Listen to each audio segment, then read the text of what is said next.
Teño medo ás palabras e o misterioso poder que teñen. As palabras poden mancar, lacerar, ferir fondamente e incluso roubar a alma das persoas. Hai quen lle ten medo á oscuridade, aos fantasmas, aos mortos, as meigas ou os monstros que xorden do maxín. Pero nada diso pode roubarnos a alma. As palabras poden facelo, e as palabras existen. Probemos dicir refuxiado, inmigrante ou vagabundo. As persoas deixen de existir e automáticamente pasan a ser cifras en alma, afastadas de nós, deixan de doer e de pertencer á nosa especie. Así é máis doado cegar os nosos sentidos.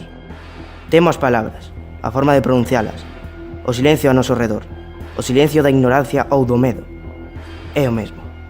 Non quero sementar estas palabras, non quero roubarlle a alma a ninguén, non quero perder a miña alma. Teño medo. Teño medo.